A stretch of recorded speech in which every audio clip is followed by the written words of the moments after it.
You. And a very pleasant good afternoon as we welcome you in, albeit slightly belatedly, to the Goon and Ironhead show.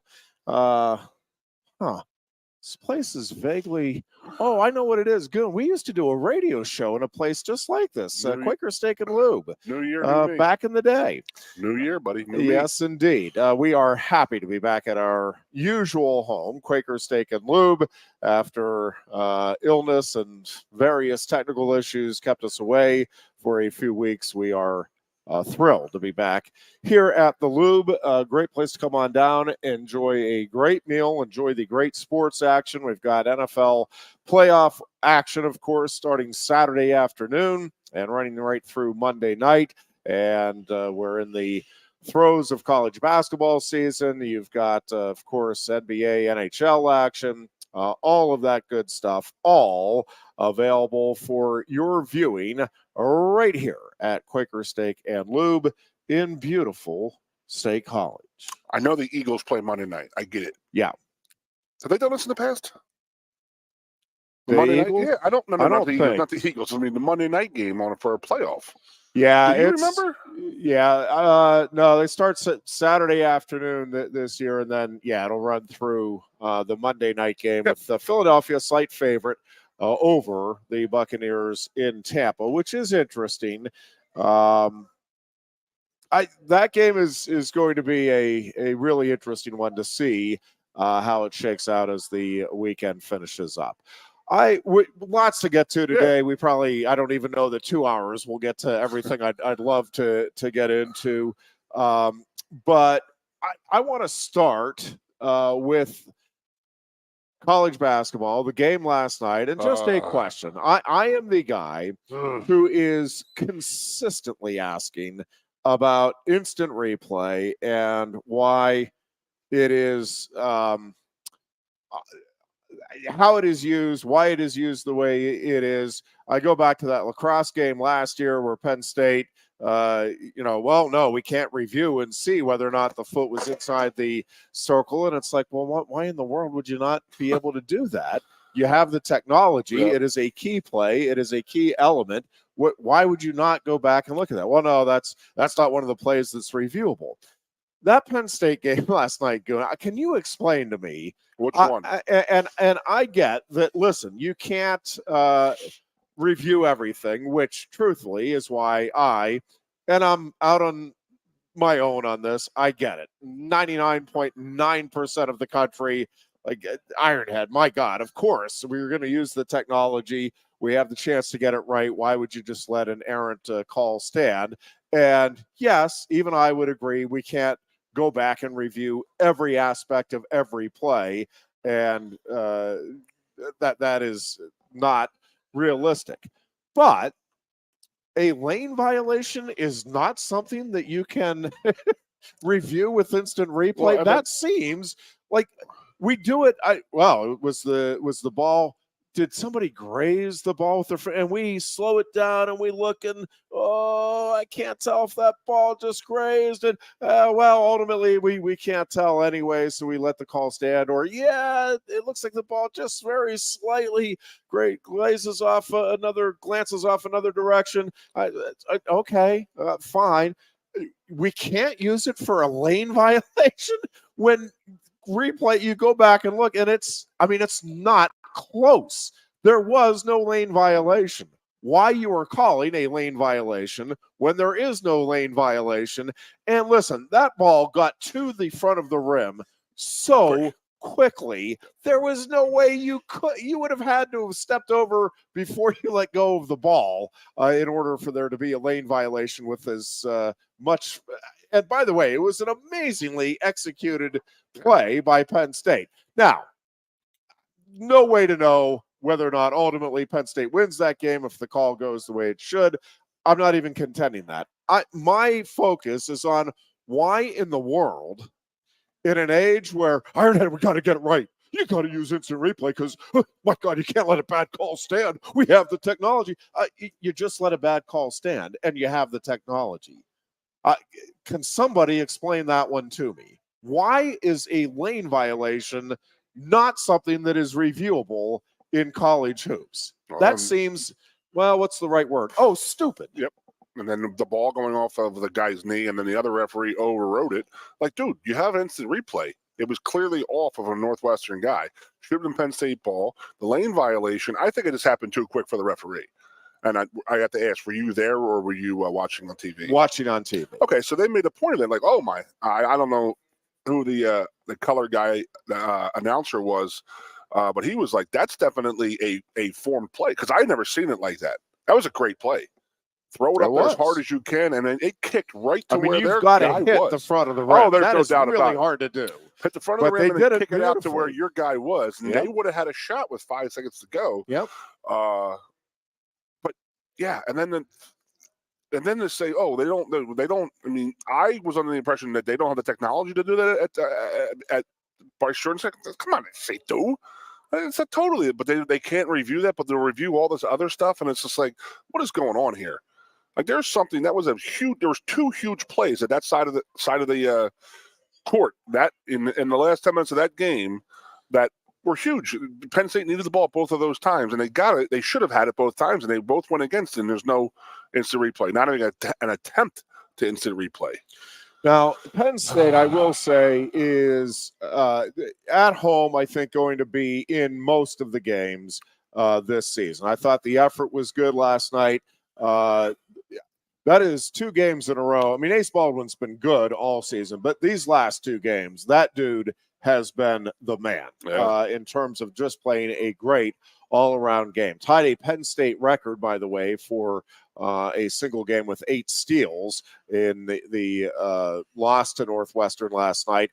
But, I mean, Northwestern is really good. They're now, 12-3, I think. Very well coached. Season. Yeah, and so, it's not like some huge embarrassment or anything to lose to Northwestern. And Boo Buie kept that team.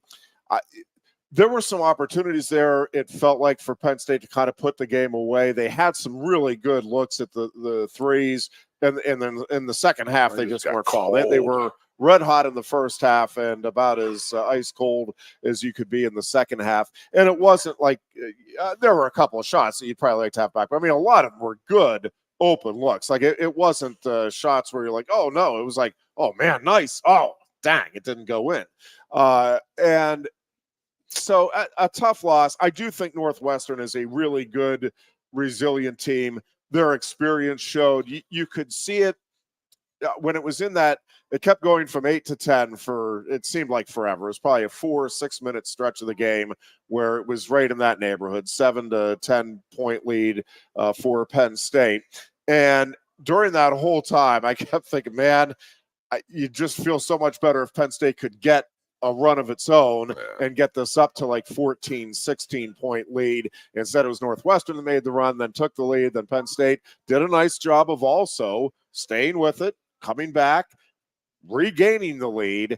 And then Northwestern again made some clutch plays down the stretch.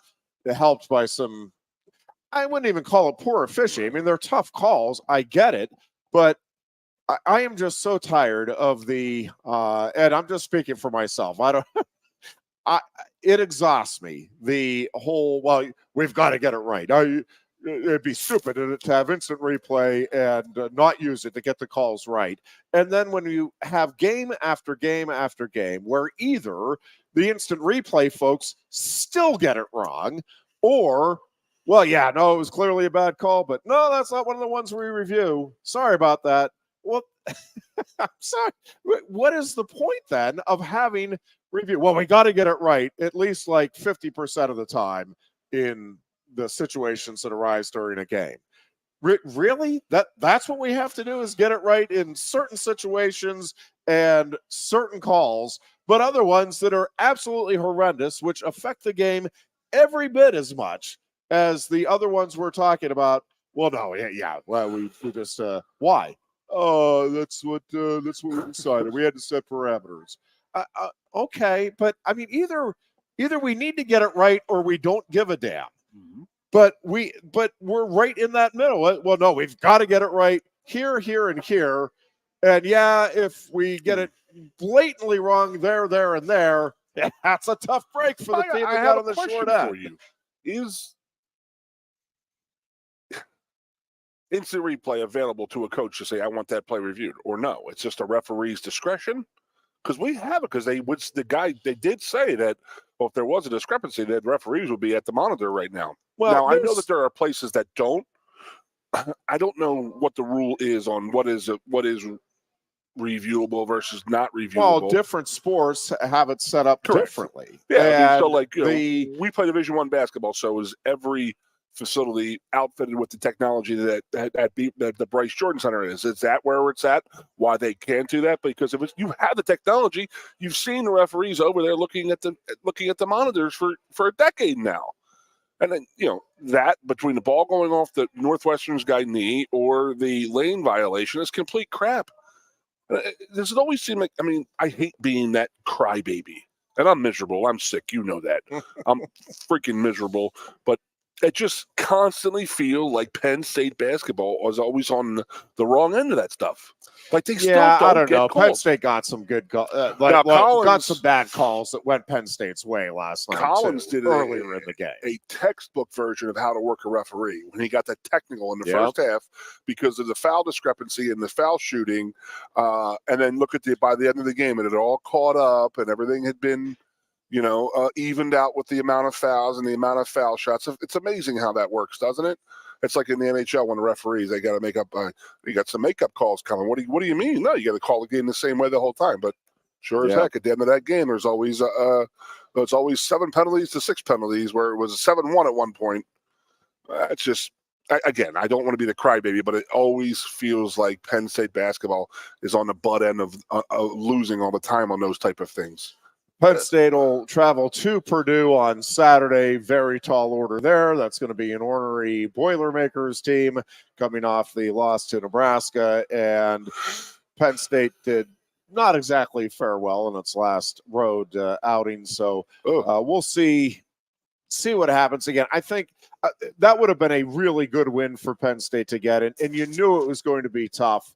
The way Northwestern had played against Michigan State, and because of Boo Buie and the Chris Collins, that is a tough out no matter where you're playing them. And I also think Northwestern kind of had Penn State circled after the success the Nittany Lions have had against the Wildcats over the last few seasons. I do think there was a little extra spark or motivation on the Northwestern side going into that game. I actually thought both teams played really hard and showed a lot of perseverance. So both teams had moments where it felt like the game could completely get away from them and go the other way. And both teams, again, had that resolve to come back, get themselves settled down. And it was a game that could have gone either way down the stretch. Ultimately, Northwestern does win it.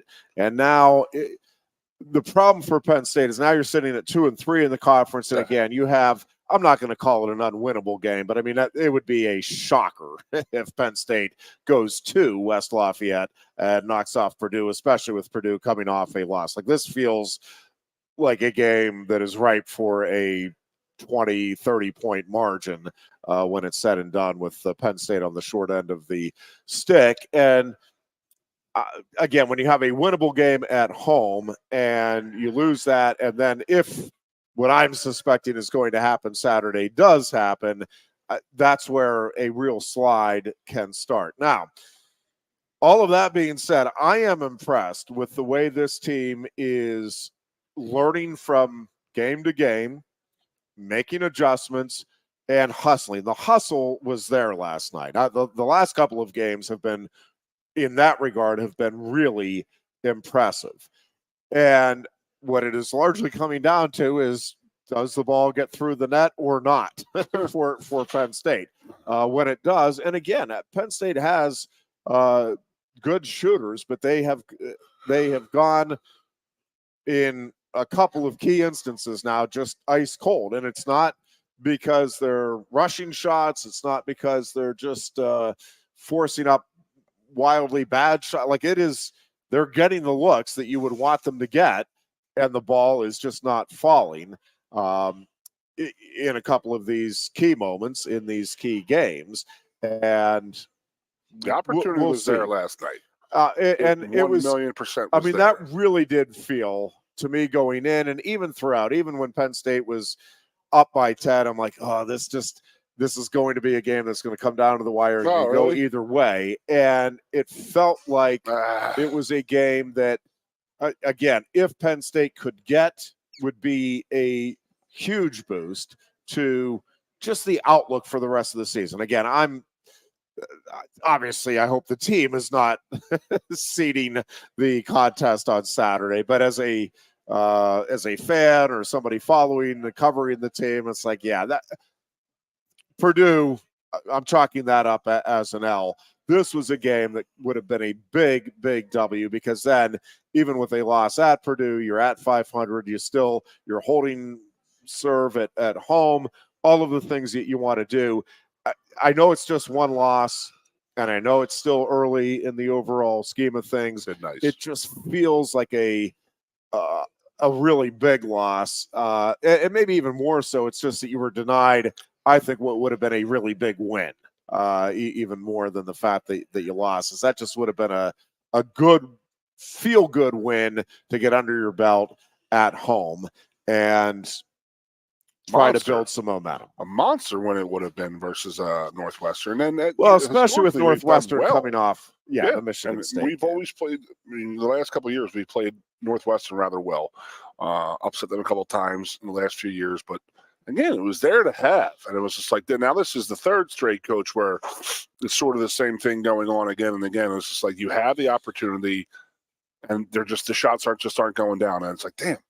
And you feel like you're not getting the calls and this and that, and like I remember Pat Chambers complaining, like when are we going to get any kind of calls? Right. Any? I've been in this league for 8 years, and I've been impressed with how this team has progressed over the last say 2 months, from November until now. I'm really, really, really impressed by how they're playing right now.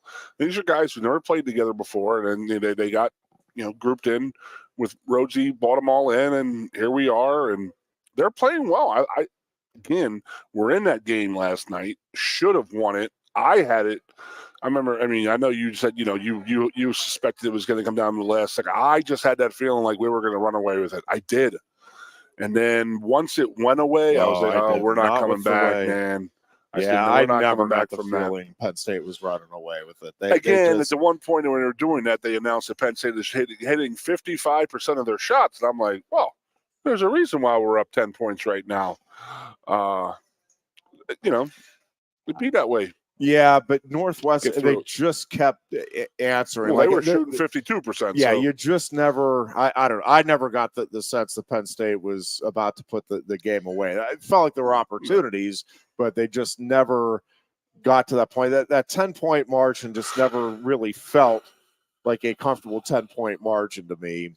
In part because of Boo Buie, but also just the flow of that game. It just felt like Northwestern was tenacious, was gritty, and I that whole game I just had the feeling that this thing's going to come down to the end, and somebody's going to make a play one way or another. Boo Buie's stepbrother, is that the guy from Penn State here, the all-time leading scorer? Yeah, Taylor Bauer. Yeah, okay, and he's on the sideline there last night. Yes, Taylor's in his third year as an assistant. What's that? I mean, I asked Kerry last night. I said, this guy's been there for 15 years. Well, I'm telling you. So Penn State wrestles Indiana on Sunday, and Caden and Graham Rooks for Indiana, I swear they came in before Sean Clifford got to Penn State. I think this is their 10th year. I think wrestling is crazy with the amount of dude, you're like, this guy's still there? Wrestling more so than any other. Yeah, that's great. Yeah, I swear it seems like the Rooks brothers for Indiana have been there for ever, is what it feels like. But yeah, so anyways, going back to the basketball team, I'm impressed. I like Mike Rhodes. I think they have their kind of long-term answer there at coach. I don't have a great feeling about how this season's going to unfold. And I like the team. I like the composition of it. I like the way they're playing. I think they're going to pull some upsets at home this season. Whether they can grind a game or two out on the road somewhere along the way, I don't know. That'll be interesting to see. I think you need to, and exactly how this team finishes up in the Big Ten. I don't know. You need I to could see it predict going a an bunch of undefeated different ways. season for Penn State will not win a game the rest of the year. Yeah. You got to predict that, Ironhead. Yeah. Come on, So take it for the team, buddy. We'll see. Again, Saturday afternoon at Purdue is up next for horrible Penn matchup. State. That's their they're right inside. Yeah, I mean that just 7'6" guy. Never say never, but it feels like Penn State's going to need to shoot like 60% plus for the entire game to have any kind of a shot. And with Purdue's defense and with their big men inside, like that seems like a pretty unlikely scenario going in. All right. Obviously, the big news in the sports world is the changing of the coaches at Alabama, New England, and the afterthought here is Pete Carroll and the Seattle Seahawks, which is interesting. Most off seasons, that would be the headline, but you have three significant, I think we could call them significant coaching changes, including arguably the greatest coach in NFL history and arguably the greatest coach in college football history within a less than a 24-hour period, about a 16-hour period. And I'm not arguing. Both parting ways. Nick Saban. In my opinion, they are both the. Well, the thing with so there's a couple of things that I just think are interesting in that regard. Mm-hmm. Nick Saban, I do think his tenure at Alabama, I think, is the greatest tenure in the history of college football. And, it's the most accomplished, but I do separate accomplishments from greatness, and obviously accomplishments are a part of it. But in this day and age, to do what Nick Saban did with that Alabama program is, to me, astounding. When you factor in the 4-team playoff as part of it. So, listen, there was a time, and it was not that long ago, where you could win a national title, conceivably. I don't know that anybody ever did it, by the way. I haven't gone back and researched it. But you could win a national title without playing like a top 5 or 6 team. You could be number 1, go to your bowl game, and play like the number 6 or 7 team in the country, win it, and you finish number 1. BYU. Yeah, Clemson. And so, but with the college football playoffs, you are at least playing 2 other relative to that season elite teams. Yes, and so to do what he did in this era and win 6 national titles with Alabama in the whatever it is 17-year period, to have after that first season. In the final 16, he had 1 year where they had more than 2 losses. 1 in a 16-year period in arguably, but I don't think there's much of an argument. If you took the span of Saban's career, the SEC was the best conference in college football. He also only lost 1 SEC championship game to Florida. The consistency with which their teams rose to the occasion, came through in the biggest moments, and again, in their so-called down years, and a down year at Alabama is, well, we didn't win the national title. They were either in the playoffs or in a New Year's Six bowl game, and everybody was talking about how, man, if they were in the playoffs, what a dangerous team that would be. Like, it is astounding what he was able to do in this day and age. And I think it's harder now. You go back to like the 60s and 70s with the scholarship differential and some of the things. And yes, there's some inherent advantages in places like Alabama. I get it. No question. But we're talking about dominance in a sport where you have, I'd have to sit down and really think about it, but you probably have about 25 schools, 25 to 30 maybe, that I would argue are all in on trying to create a championship program.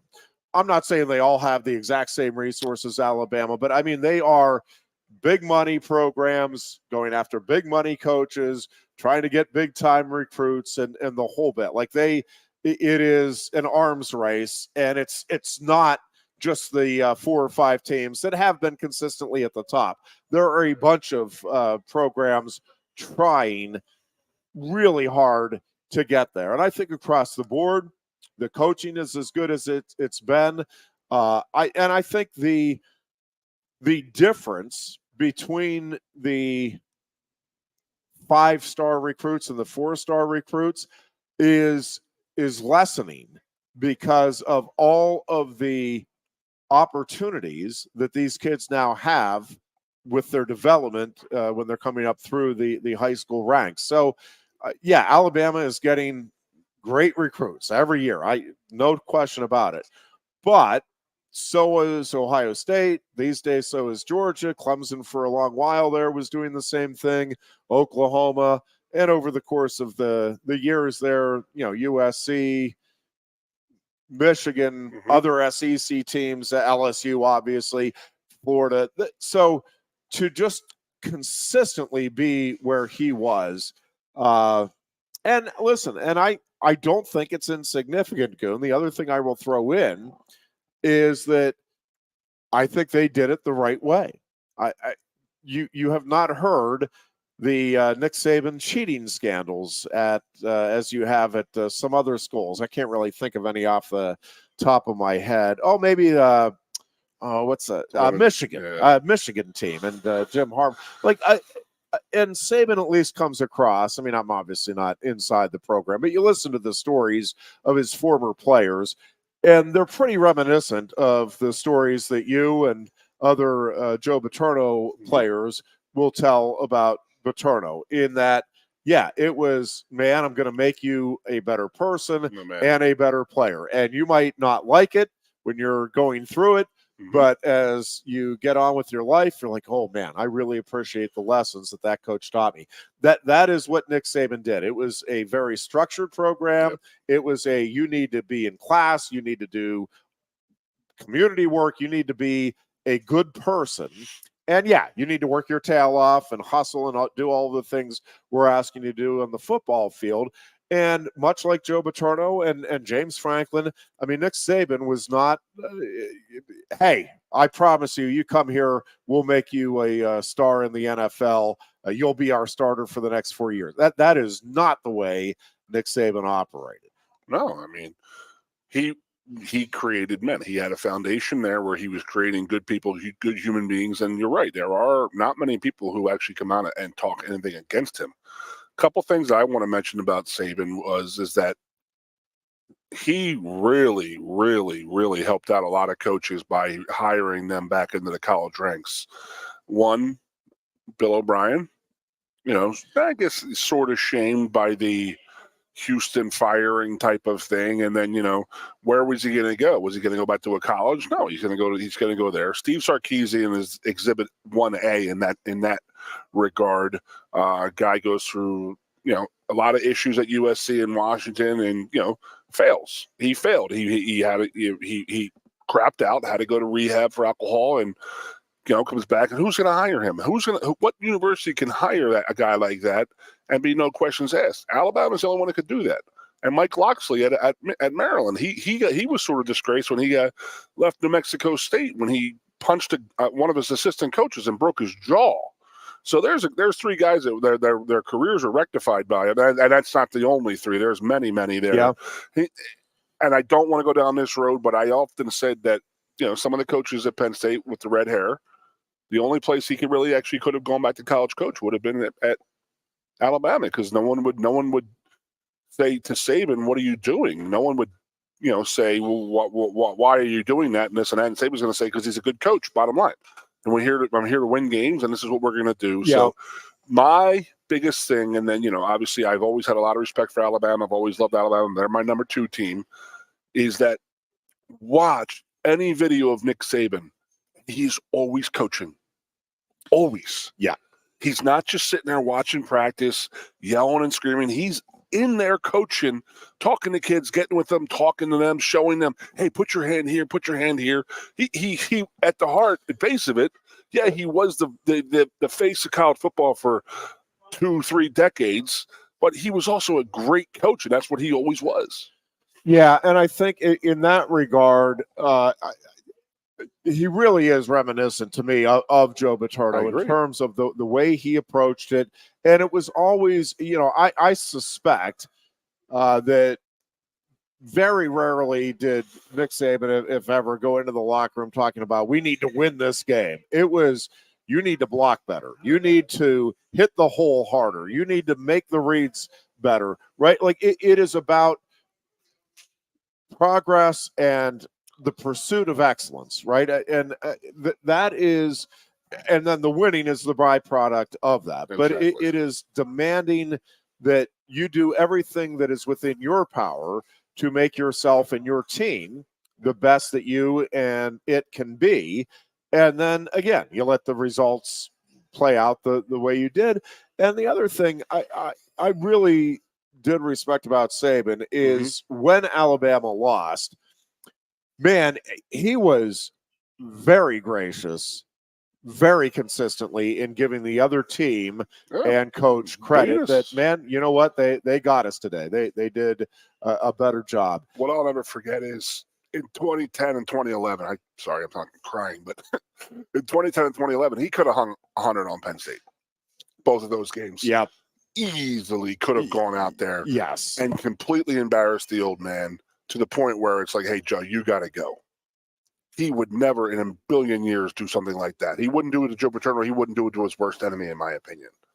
I really, truly think that he was still a gentleman and still respected the game and respected everything about it. And I will never forget that aspect of him.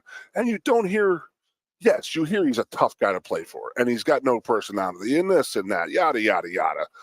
But I mean, you see stories about him and his wife, and they're just still that same West Virginia couple. Yeah. Like they're just old and older. It just, the similarities between him and Joe are just like really, really uncanny, in my opinion.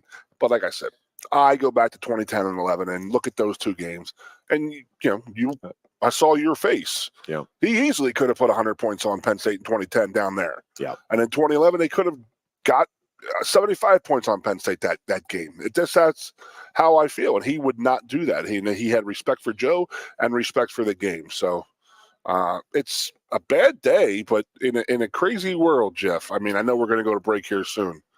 Well, what the timing of this whole thing? What if he and Belichick, because they're great friends, they coached together with the Browns for years. What if they said, you know what?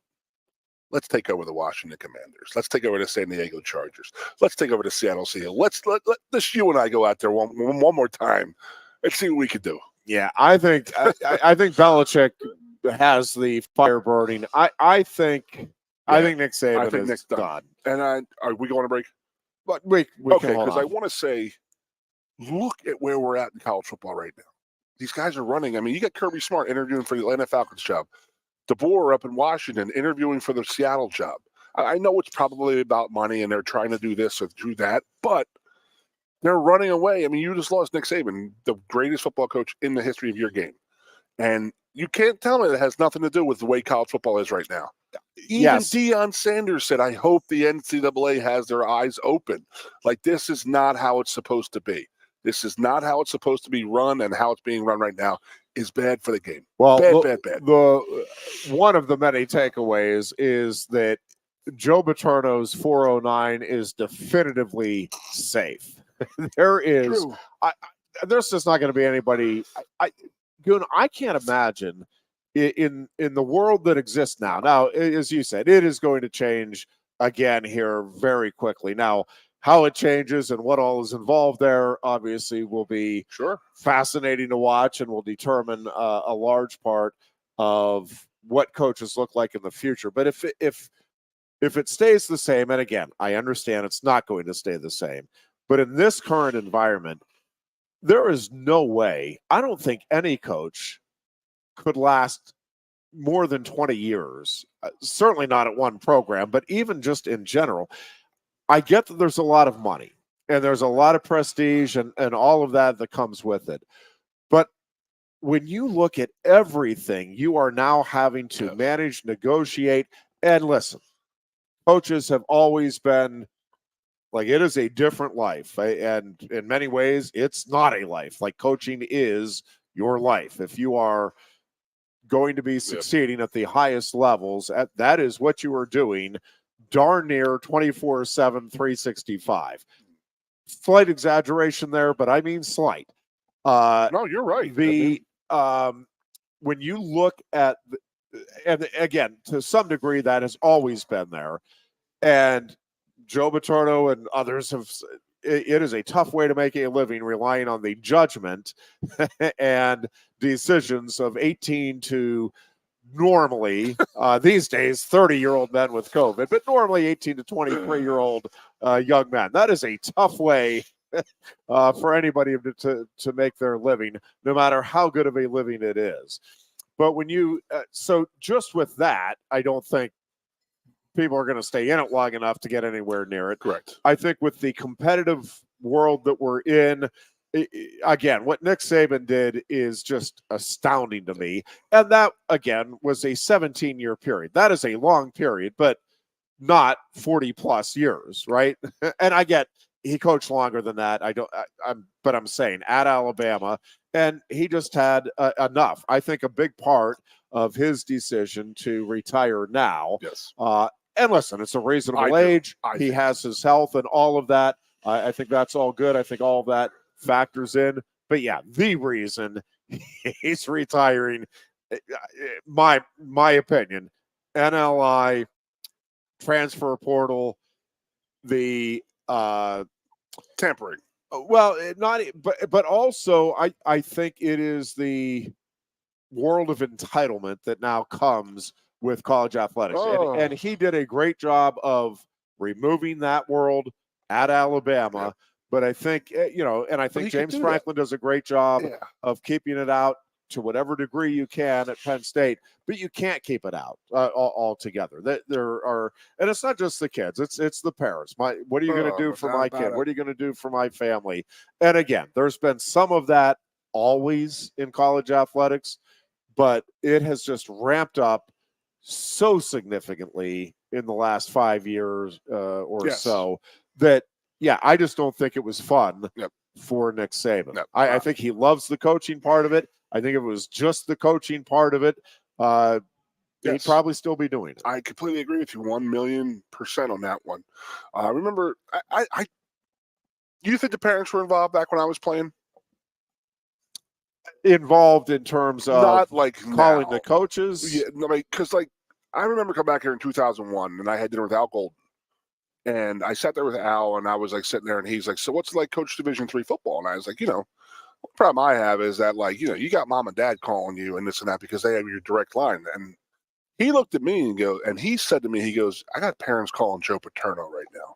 And I remember just sitting there and I said, what? I said, are you serious? And he goes, yeah, dude. He goes, you'd be amazed at what these kids' parents are asking and this. And I was like, first of all, I would be mortified if I found out my mother or father called Joe Paterno complaining about my playing time or this or that, or why didn't I do, are you kidding me? And I'm sitting there I was completely amazed. And then, you have it now, and then you actually hit the nail on the head, and that's the entitlement. And then we're at the point now where you got kids now who are making big money, and that's fine. This is great. We're all happy for them. But these kids might be juniors, and their freshman year, they didn't get anything. So they actually are understanding, and wow, this is great. Yeah. Now you're going to have kids 8 years from now who've gone through high school getting NIL deals, and then they're going to go to college and get NIL deals, and it's going to be the expected, and it's going to be the entitlement. Oh, what do you have for me? What do I get? What do I? And it's just it's just so bad for the game. Losing Saban. And there's other guys, like I said, they're interviewing for NFL jobs. Why would you want to coach college football right now? In the way it is right now, why would you want to do it? If you have an opportunity to go to the NFL, I think that these college coaches are like, I got to get the heck out of here. Because how many people have you talked to where they say they've killed the Golden Goose? They have killed college football. Because it's dead on the vine right now. That's how I feel about it. Yes and no. I think it's overstated, and yes, my visceral reaction is probably the same. But the game itself, we are addicted to and in love with as a society. And yes, I see and rail against all of the problems that I perceive with college football and the way they're operating. And I was glued to my TV set for the semifinals, for the championship game, for every Penn State game this season, Correct. for a bunch of the other games Correct. that I could get my eyes on. Spent $800 at tailgate. And yeah, and so, and you know, I'm probably buying the products that they're selling and advertising to me, and the school merchandise, yeah, is going off the shelves. So, yes, I hear what you're saying, and to a degree, I think there is some danger here moving forward. That yes, people are going to start. Yeah, you know what? There's other entertainment options out there, and listen, there are a ton of sports and other entertainment options, like more than we've ever had in our society before. And so, you know, I can see it going, yes, in a very bad direction in that regard. Mhm. You know, everybody is assuming that revenue stream, while it might look different, is going to be there. I, I think in the short term it is. A long term, I'm not sure. Again, we are addicted to football. We love it, and maybe they weather whatever storms are coming. And listen, they're going to figure some things out. Whatever model they end up settling in on, and people are going to complain about it, and I'll probably be one of them. And then we'll realize this is the model we have. And again, I probably overuse it, but free agency. I mean, I remember as a kid, my grandfather in particular is like, well, this is the death of professional sports as we know it. Like, people aren't going to follow this because one of the reasons we follow our sports teams is we identify with the players, and now the players are just coming and going, and we adjust it. And it's not the same. It is different. But you still have players that you identify with, and you know, Ben Roethlisberger for the Steelers spent his career there. Hines Ward. So there are still elements of that, but yeah, it is not what it was in the 70s and early 80s, and what I remember as, you know, you knew who the Steelers were, you knew who the Pirates were. You'd go out in the yard, and it didn't change from 1 year through the next 5 years. It's like, yeah, this is, and yes, there were always some dynamic additions. organization, though. You that are, is true. You are. It is an absolutely the franchise setup. But you knew, you knew a lot of the baseball player. I mean, you knew who was on the Yankees. You knew who, and I get it. The kids that are following it closely now do too. They know who's changed teams from year to year. I understand it. It's different. Wide world internet has changed that a little bit. And college football, whatever it ends up looking like, and truthfully, at the end of the day, I think college football, you know, I don't know exactly what we're going to see 10 years from now in terms of revenue and popularity and how it compares to now.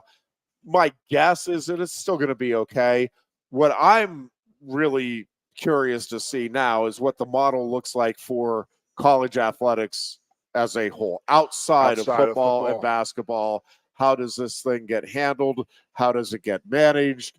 There are a bunch of very different ideas being kicked around right now in the Power 5 conferences in particular about how this is going to look and how to get your hands around it. You know, there is growing sentiment to create some sort of a commissioner's office or something similar, a governing office, not NCAA, but a Power 5 conference committee or group, or perhaps even an individual that has some final say and sway on the direction that some of these things are going. But listen, there is a legal and judicial component here that they have got to be very careful in navigating. That's where the NCAA went awry, is thinking that and not recognizing these signs that, hey, you can't control what these kids can earn because you want to control it. And So I think that is going to be tricky too. Lawyers are going to be involved, obviously, and I Great. think We go. eventually, and I think it'll be sooner rather than later. Again, the letters of intent, and to some degree, they've always been contracts, but I mean, they are going to be actual employee-employer contracts. You are an employee now of Penn State football. This is what's expected of you as an employee. If you don't do this and this, you'll be docked this. If you do that, you'll get rewarded with this. Like it's, I think that's the world we're entering into, and it will be very different. And the fans' reaction to it, I think, is understandably and probably rightfully going to be different. With what you're saying right now, I have a question for you.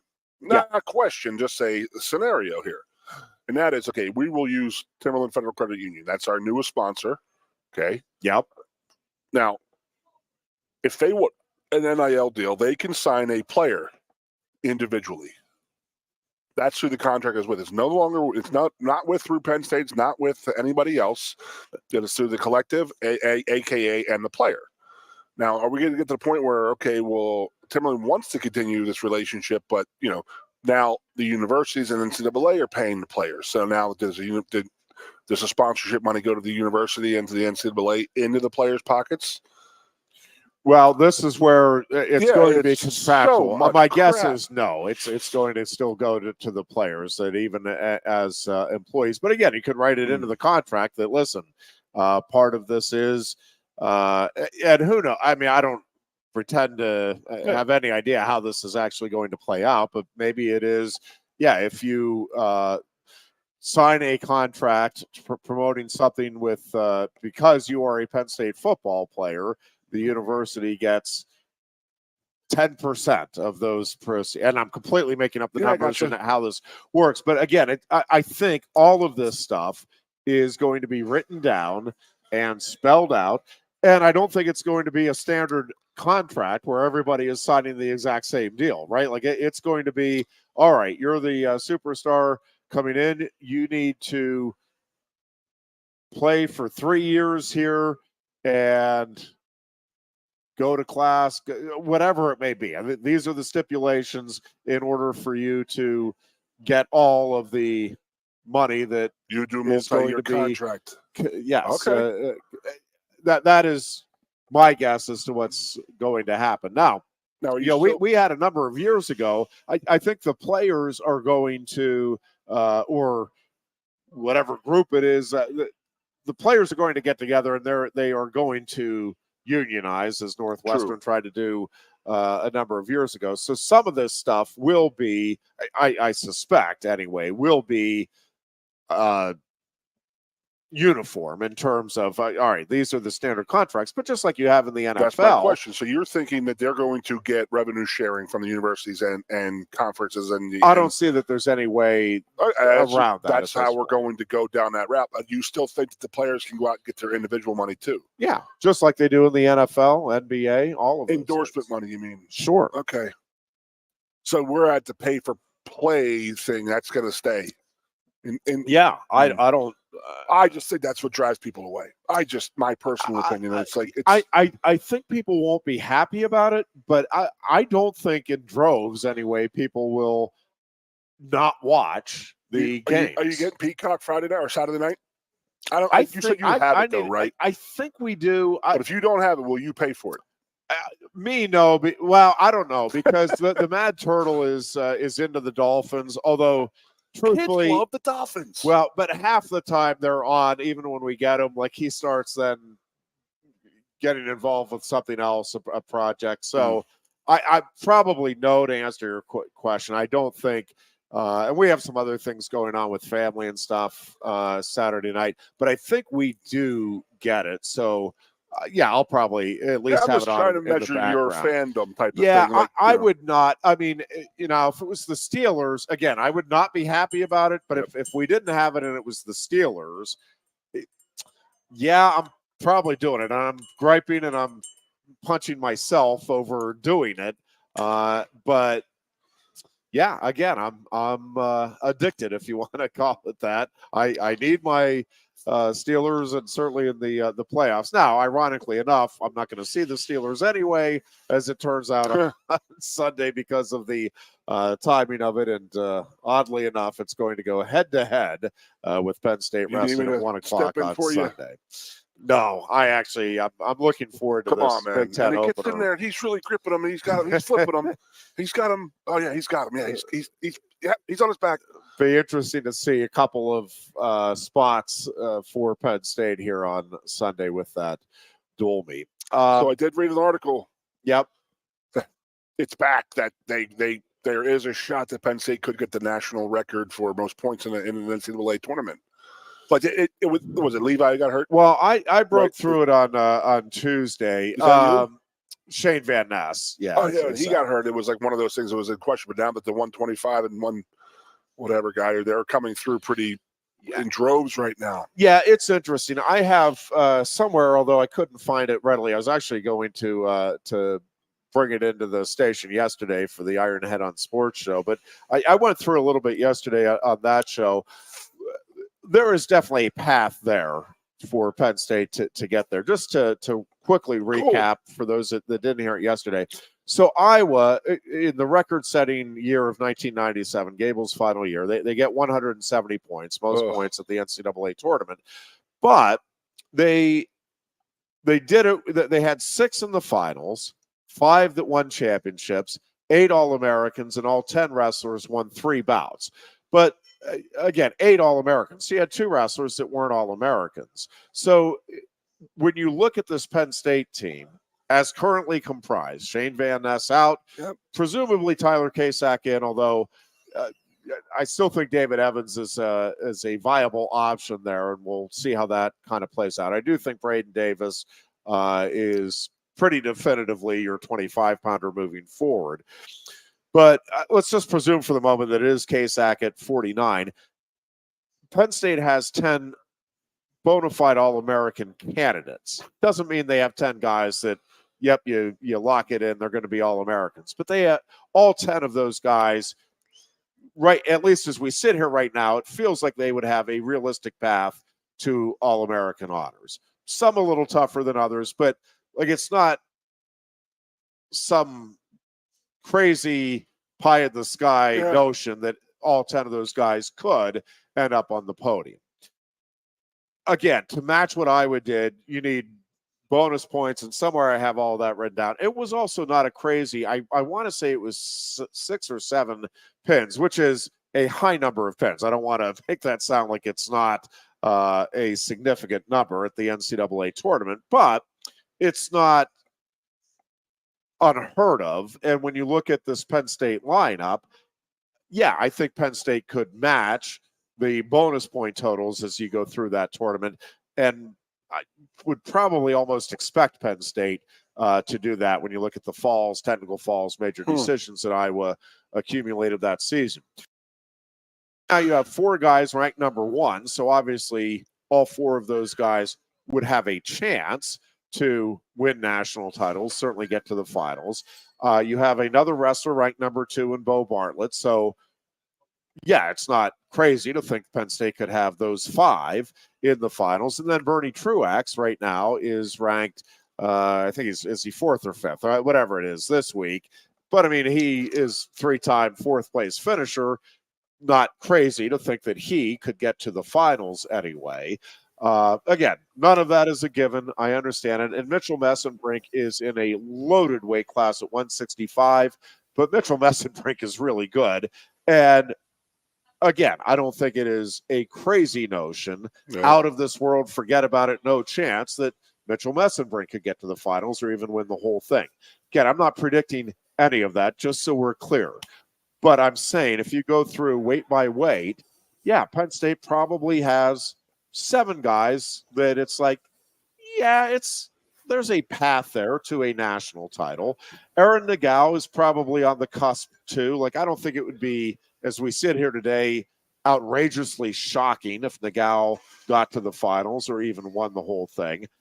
I'm not expecting it. I'm expecting it to be in that 3 to 5 range as we look at it right now. But if you get 6 of the 7 candidates that you look at right now and say they could be national champions, there's a path there. Yep. You get 6 of them to the finals, 5 of them that win it, and then out of the other 4, and right now the other 4 would be Aaron Nagao, Bernie Truax, and then the 2 true freshmen, and Braden Davis and Tyler Kasak. And again, that's presuming that those 2 are the guys that go the rest of the way. You would need 2 of those to get on the All-American podium, and the other 2 to win at least 3 bouts. I think it's likely Penn State ends up with 9 All-Americans and that all 10 of those guys win 3 bouts. What if you're the 10th guy? It is within reach. Again, there are a lot of things that Penn State would have to do. I am not predicting it. I am not saying there's anything ironclad. I'm not sure they get close to it. But as we sit here right now, yeah, it seems like something that is within reach and possible. A lot of things would have to go right for Penn State, starting with the team as it's currently comprised has to stay healthy the rest of the way, or at least be healthy in March. Don't necessarily need to be healthy between now and then, but this needs to be the lineup that Penn State sends out there at the NCAA tournament. But regardless, this is a very good team that has set itself up for a lot of success, however that success plays out this season. We'll take a break here. The Dear Booch will join us on the other side. We're going to let the Goon rest up a little bit, and we'll come back on the other side of this timeout. We are coming to you live from our normal home on Tuesdays and Thursdays at Quaker Steak and Lube, and we encourage you to come on down, enjoy the great food, great beverages, great service, and all of the TV action that the sports provides down here, and game will be on Saturday night here. Place, yes, the Peacock game with the Dolphins and the Chiefs will be available. Boy, that is going to be a brutal game. I don't see how you think. I give Miami virtually no chance. It is going to be minus degrees at Arrowhead Stadium. Just because they're from Miami? With Tua, yes, and with Tua, their quarterback, Tua's and the played injuries that weather they his have. whole career. His whole life he's played that weather. You are listening to the Goon and Ironhead show on WFXS, Pleasant Gap State College, and we are coming right back. Coast into fall with a new Kia from Lion Country Kia. Right now, get a 24 Kia Seltos for 5.25% APR for up to 48 months. A new Sportage plug-in hybrid at 0.9% APR. Check out our 23 Sorrento hybrid for as low as 4.5% APR. And don't forget, all 2023 and 2024 Kias come with a 10-year, 100,000-mile limited warranty. Stop in and meet with one of our sales experts today and coast into fall at Lion Country Kia. We want to see you in a Kia. Since retiring, I have spent my time searching the countryside for the hottest wings in America. I always seem to end up disappointed. You call these hot? Back off, Luigi. Mamma mia. Look hands it, busboy. Your wings suck! I knew I should have stuck with Quaker Steak's triple atomic wings. You think I'm tough enough?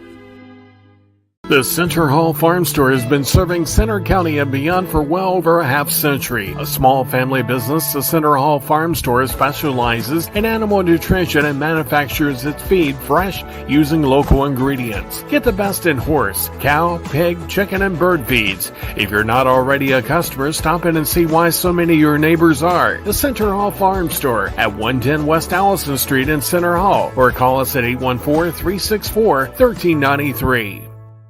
Sioka Toyota of Williamsport invites you to stop in today or check us out online. We have the smart path to your next Toyota, like the all-new Crown, BZ4X, the all-new Grand Highlander, Corolla Cross Hybrids, Sequoias, and more. Over 100 new Toyotas here and on the way. Don't make a $1,000 mistake. Choose Sioka Toyota of Williamsport and see the Sioka dealership's difference. Buy or reserve yours today and see for yourself why Sioka Toyota is the only stop you need for your next new car. Sioka Toyota, it just feels right. Ready to be part of something bigger? Come pave the road to success at Glen O'Habaker and discover a career where your hard work and determination can build a bigger, better future. Our team believes we can build a stronger future together. Join us at Glen O'Habaker, where we value teamwork on the field and on the job. Go to gohcareers.com to apply. gohcareers.com. And best of luck to all the Center County sports teams all season long from everyone at Glen O'Habaker. With a Timber Kids savings account, you can start to save money, earn prizes, and teach your kids the value of savings. It's easy as 1, 2, 3.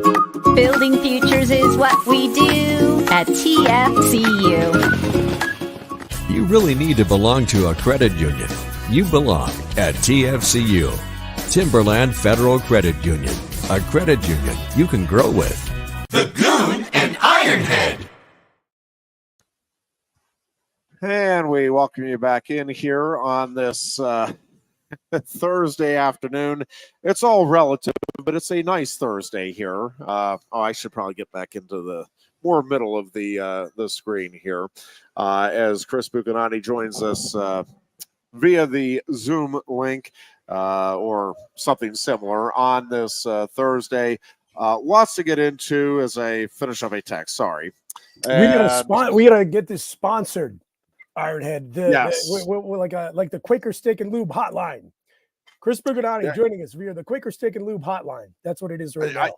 I feel like these days it needs to be like the Geisinger Healthcare line or Mountain Indy Medical Center or one of the veterinary clinics, something along those lines. If you're out there listening, plenty of opportunities to sponsor here on the Goon and Ironhead show and 98.7 The Fox. Call us up. Yes, indeed. With the health issues that our collective group has had and our animals have had, it just feels like that would be a good opportunity. Do you have anywhere you want to start, Booch? Again, there's lots of stuff we can get into. There really is. I got a chance to listen to most of the first hour with you guys, and I think you've done a good job digging into some of the big headlines. I think it's crazy that there is so much going on in the world of professional and college football right now and other Penn State sports that you didn't even touch on what may come fall end up being, I think, one of the biggest headlines, as long as everything stays relatively stable on the coaching front here in Happy Valley. Penn State, after a slow start, is absolutely cleaning up in the transfer portal. They are. Ironhead.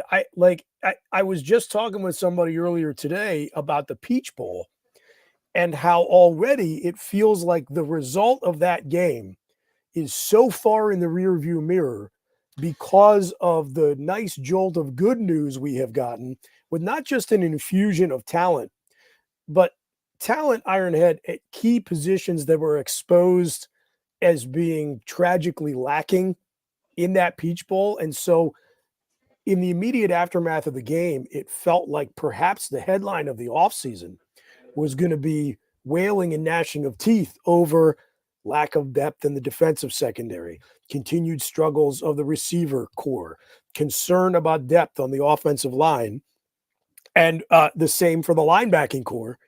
And in the short amount of time between today and December 30th, I guess, was when that bowl game was played, James Franklin has gone out and just hit dinger after dinger in the transfer portal. And so now I feel like the vibe I'm getting from the fan base is, well, okay, more and more bowl season, if you're not a playoff team, has become exhibition season. We played the second half of that game against a very good Ole Miss team with one arm tied behind our back, and you can argue with a lack of coordinators, maybe a leg tied behind our back too. And immediately we went out and addressed the deficiencies that were on display in what you can maybe retroactively term an exhibition game since we lost. And we addressed basically all of them with some of the highest end talent available in transfer portal. So between Julian Fleming and potentially more on the way at wide receiver, Nolan Rucci providing worst case scenario depth on the offensive line, maybe an opportunity to compete for a starting spot under the tutelage of Phil Troutwine, and two cornerbacks with real quality tape from the SEC coming in to shore up that defensive backs room. And again, you got Terry Smith there, and he's going to be coaching those guys up. I feel really, really good about the moves James Franklin has made. Place kicker, linebacker, other places where we've drawn from the transfer portal. I think we haven't lost a lot. We've brought back some defensive linemen who were on the fence about whether or not they were going to take advantage of one more year of eligibility. In terms of where the vibe is now about 2024 versus when the Peach Bowl went to all zeros, I think it's almost a 180-degree turnaround in a very short amount of time. Yeah, I would tend to agree with you, Booch. And the other thing I will say, in particular with Fleming and Rucci, is from the Penn State perspective and from the fan base perspective, right? It feels like those guys are coming home to where they belonged from the start. Meaning that it's not just that you're bringing in talent, but it's guys that you feel, and I think Penn State fans felt from day one, and I suspect the coaching staff did too, that this is where you should have come to begin with, and it just feels like it's the right spot for them, and so it's. You can probably even say that about AJ Harris too. Now, granted, the two guys you mentioned are legacy or in-state guys, and Rucci is a legacy. But Harris is another example of a kid Penn State was right there until the end in the recruiting process. But yeah, I think those two obviously are the ones to start with. Credit to Ben Jones, statecollege.com. I think Ben made a really good point on Twitter that not only do those guys shore up the roster immediately, them quote unquote coming home, coming back into the fold, that helps strengthen James Franklin's recruiting pitch to in-state and I think even regional footprint guys to say, hey, look, we do very, very well in our home territory. And here are examples of two guys who were on the fence about coming to Penn State. They ultimately went the other way, and where did they end up in the end? Yeah, and I think it's why at any point in any situation or industry, it's wise not to burn bridges. But in this day and age of college football, right, it's why you always try to part on good terms with anybody, coaches, players, whatever it may be, because you don't know how this thing is going to come around. And yeah, I do think it's a big deal.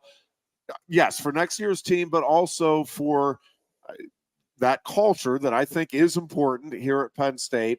And to me, it touches on one of the other things that it's, I don't know if you want to call it a pet peeve or just, it is something that it galls me every time I hear it. And that is, and I hear it about both of my favorite football teams, and that is James Franklin is, we know what he is, and he's just satisfied. The goal is to get to double-digit victories. And Mike Tomlin doesn't care about Super Bowls. He's just after protecting that 500 record.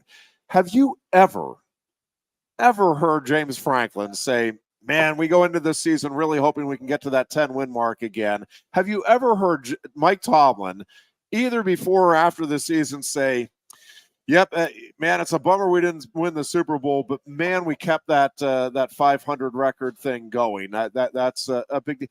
And the reason you don't hear them talk about it now, and I get it. I get the results are what drives the business and all of it, and I get they're coming up short in what those programs and fans expect. But what I'm telling you is they're coming up short of what they expect too. Mike Tomlin is in it to win Super Bowls. James Franklin is 100% in on trying to get Penn State at least a national title while he's here. He may not do it. He may not get there. Mike Tomlin may not get to win another Super Bowl. Doing those things is really hard. There are a lot of really good coaches, a lot of really good teams trying to do the exact same thing every year. But Penn State is not sitting by and being complacent about, yep, this is what we are. We're a 10-win team, a 10-win program, and that's cool with us.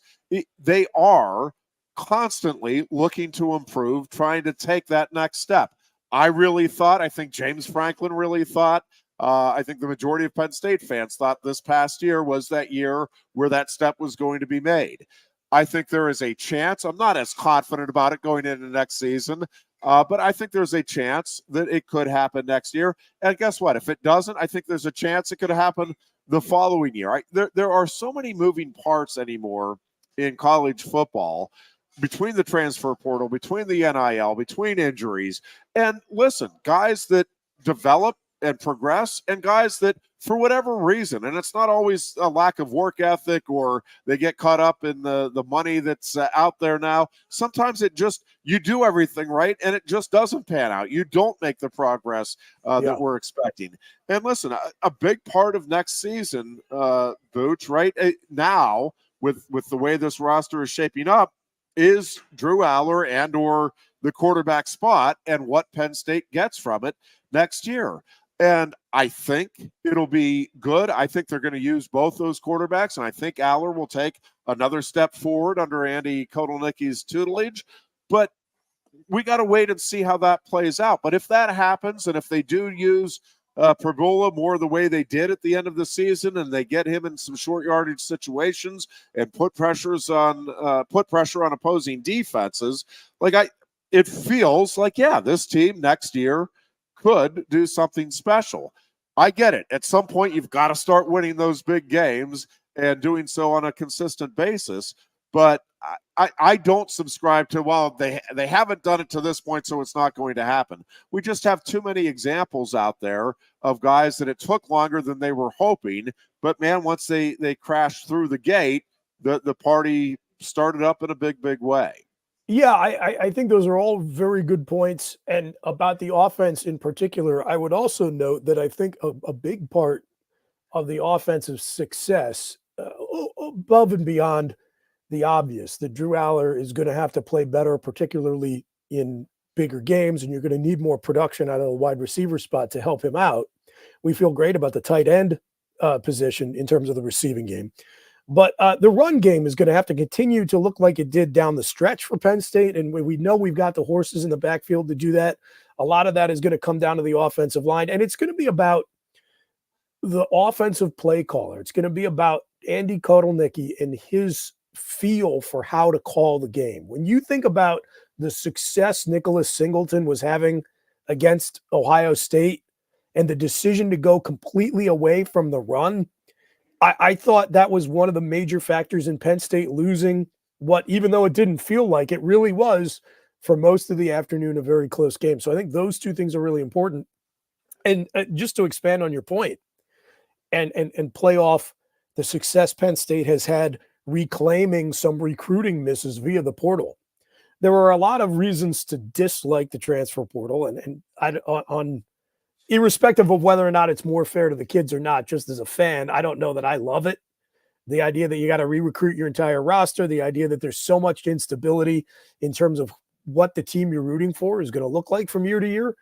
There are a couple of advantages, and one of them is that prior to the institution of the transfer portal, you put in a ton of effort during the recruiting process, and it was like binary. It was either a 1 or a 0. You hit or you missed.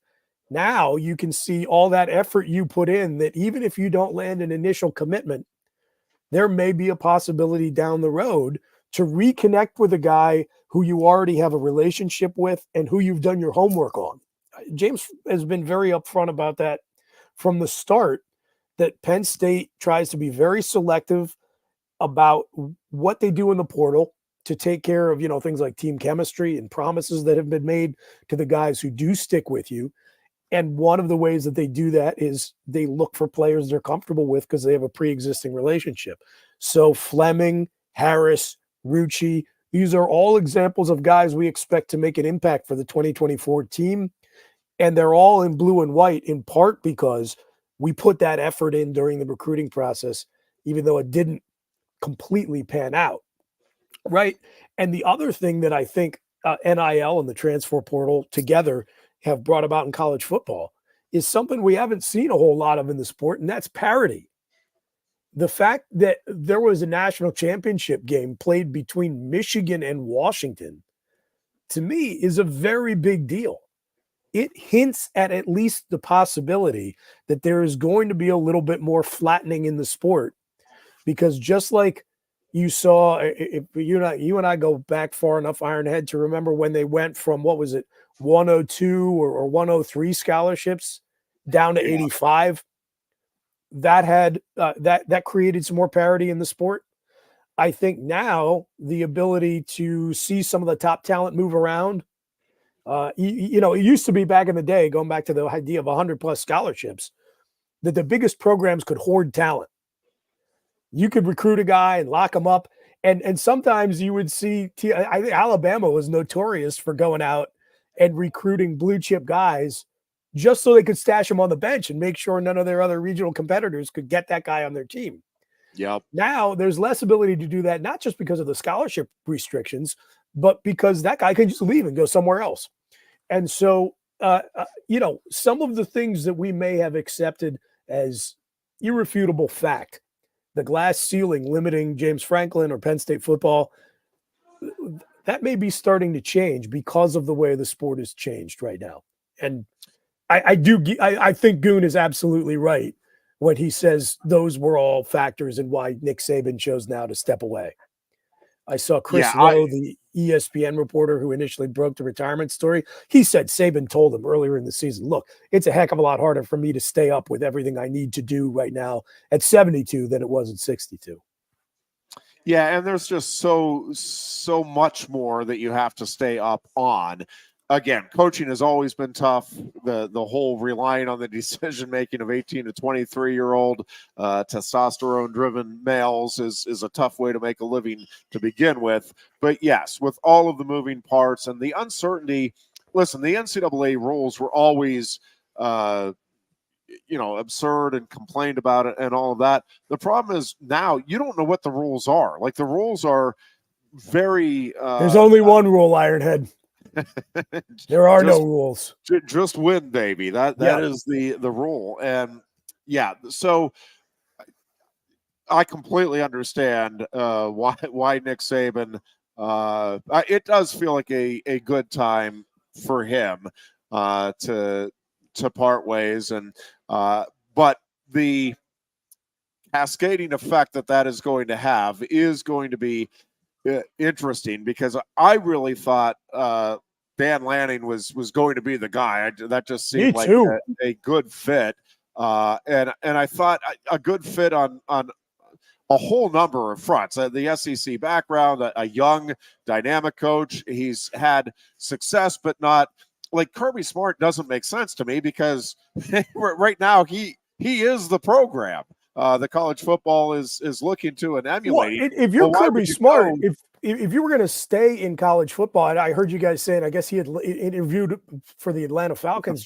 Yeah. But if you're going to stay in college football, the only reason you would have to leave Georgia is because you're tired of banging up against Nick Saban's Alabama.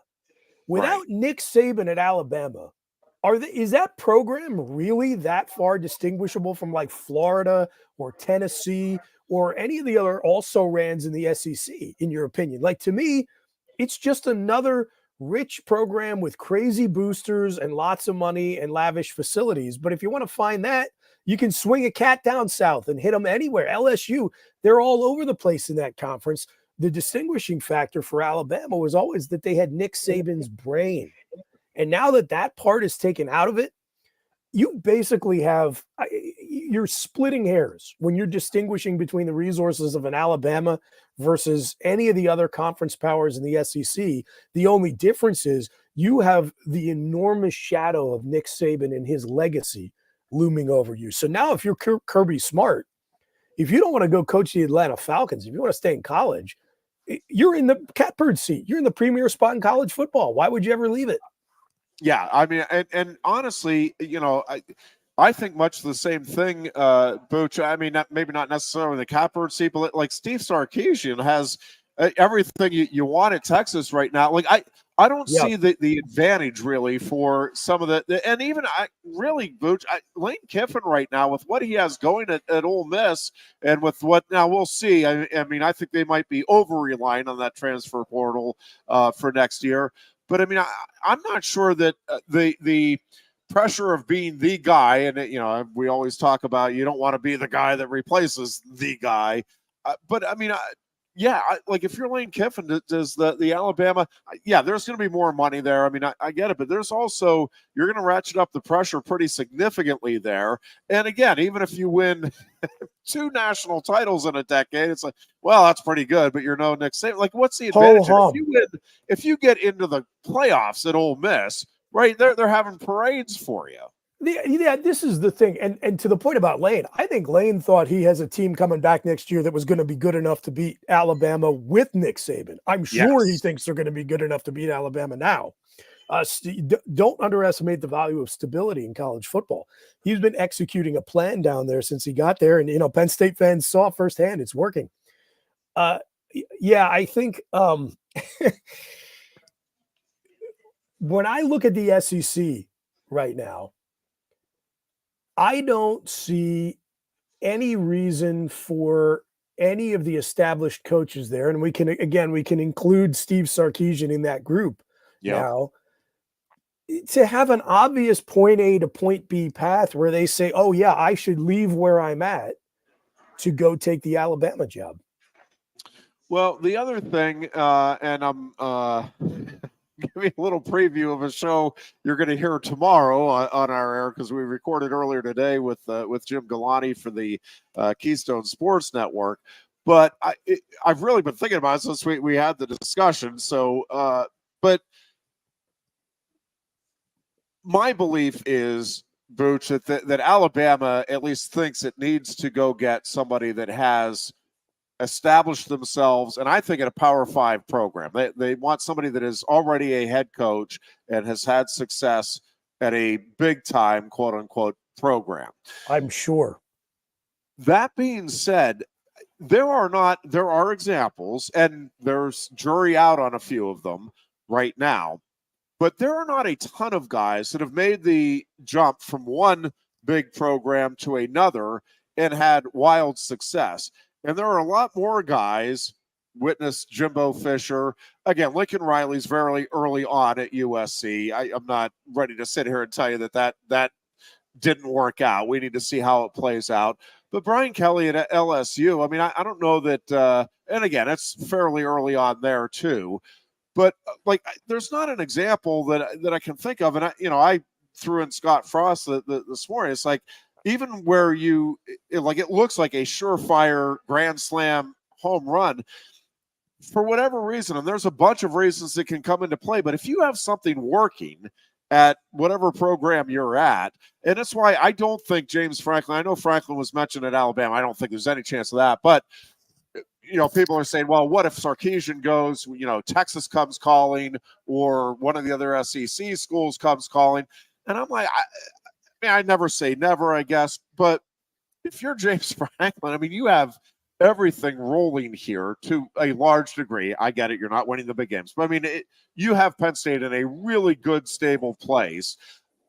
Yeah, you could go to an Alabama if it was offered, and it's not going to be offered there. But I mean, you could go to a Texas or a Florida State conceivably and have similar success or even greater success. But there's no guarantee. And I just think a lot of these coaches, they think, okay, there's greener pastures just around the corner. And I'm just not sure. And again, it can be that you're doing everything right. It's not necessarily that you as a coach aren't doing the right things, that you're not creating the right culture or whatever. It's just, it's hard to get stuff working well consistently. And if you have it working well consistently, my advice to just about any coach would be, man, go ahead and keep it there. Now, if you have a dream job, and man, Alabama's been something you've dreamed about all of your life, obviously there's exceptions to this, but generally speaking, I think it's a lot harder to replicate success no matter how good and successful you are. And yeah, again, there are examples. Urban Meyer, I'm not saying it can't be done.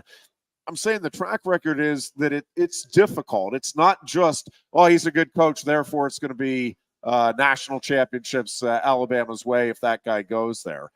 There's a lot that comes into play and some of it is just dumb luck. Like you get on a roll and then, word gets out, yep, you want to be there, but you got to get on that roll first. Yeah. Yeah, man, I agree with all of that. And you mentioned Urban Meyer, who was kind of the exception that proves the rule to the effect you're talking about. This may be the dumb internet message board take, but I think that needs to be one of the calls Alabama makes this week because of the crazy expectations that fan base has. And they seem to either, there's a whole generation of Alabama fans now, I guess, who know nothing other than Nick Saban as head coach. Kind of like Ironhead, you go back to the kids who were just in the sweet spot to become Penn State fans starting in the late 1970s, who got spoiled during that ensuing decade. You think that was spoiled, right? To play for 4 and win 2, try winning 6, right? How does that warp your perceptions? But even if you're an old timer, you've probably by now almost forgotten the just total wasteland between Gene Stallings and Nick Saban, right? Yeah. A lot of really bad football played down there, which is why I say that absent that man's singular talents, are they really that far distinguished from some of the programs we kind of chuckle at in the SEC, like A&M and Tennessee and Florida and LSU? Well, a lot of people don't laugh at LSU as much, but those other three, they're punchlines at this point. And so if you're trying to hold at bay the fan base that has absolutely insane expectations and maybe just hope that, like you said, a place where 2 national championships in a decade would be considered failure, then I think you got to start with the short list of guys who have proven they can do it. And so at least make the call. I mean, Urban Meyer is still young enough that I think he's got one more run left in him. And whatever you may think of the guy, he's an unbelievable football coach. He's won everywhere he went except for Jacksonville. And I think that just solidified that he was a college guy, not an NFL guy. So I'm not sure that he's interested, but I think it's incumbent upon you to have the conversation, especially now because Dan Lanning has established that you cannot just pick up the phone and get whoever you want. Yeah, I'm wondering if this process, and I know Alabama wants to move quickly, Booch, like they are saying they kind of want it in place by early next week. I'm sure when they said that, they thought it was as simple as picking up the phone and talking to Dan Lanning's agent and saying, what's the number? Well, and that's what I'm wondering, if this doesn't become a more difficult process than what they were envisioning, because they rightfully look at it as a premier job in college football. But again, when you look at a lot of the coaches we're talking about, again, and Steve Sarkisian comes up a lot, does the Alabama job really feel that much better to you if you're Sarkisian right now with what you have working at Texas? You have your quarterback coming back. Quentin Ewers just announced he's coming back next season. Like, Texas feels like it is primed to win a national title next year. Like, they are going to be right there. Well, here's a question is the for great you, advantage going to Alabama if you're Sarkisian? And again, with all of those guys that are being mentioned, I think there's similar debates that you could have about how much better really is that Alabama situation. Again, there's more money involved there. Like, I think Alabama, maybe not than Texas, but a lot of those jobs, I think Alabama can outbid some of those teams. But again, it comes with a tremendous amount of pressure to win and win now. One of the Facebook listeners suggested Goon for Alabama head coach. Listen, let me tell you, folks, I know he's a Penn State guy through and through. He would take the job in a heartbeat. I'm all for it. Yeah, let me ask you this, Ironhead. Where do you think you will have more power after the fact if you win a national championship? Texas or Alabama? Yeah. To me, at this point, winning a national championship at Alabama is like Penn State scheduling Pitt. If you do it, everybody's like, yeah, congratulations. That's what we expected. But if you don't, everyone loses their minds. So meanwhile, at Texas, they are starved down there. They are thrilled that after so many false Texas's back starts, they actually seem to have something going. Yeah. I think, again, when you think about like these guys, they're all egomaniacs. They want to be, dictators over their own tiny regime. You're probably better off sticking where you're at because you're going to accrue a lot more power and influence in Austin by winning a national title than you will in Tuscaloosa. And as you pointed out, I mean, the money is a wash. That's one of the only places in the country where it's a wash, but it is. Yeah, and I wonder too, Booch, is you're starting to see, Kirby Smart interviewing for the Falcons and the oh my gosh, the Washington head coach is supposedly Kalen DeBoer talking to the Seahawks. I am wondering how much appeal there is, like in the world that we live in right at the moment, in college football. Again, we have talked about it. There is all kinds of expectation, pressure, things that you're having to deal with. It's always been difficult dealing with everything as a college coach, but we keep adding layers and layers to the issues that they are confronting. I find it hard to believe with any of those guys that if the choice was Alabama, stay where you're at, or the NFL, that Alabama isn't third on that list of choices for most of those guys. I think, again, they have good things going at Washington, at Georgia, at Texas, like really good things, Ole Miss. And so I think a lot of advantage, and it makes sense to stay there.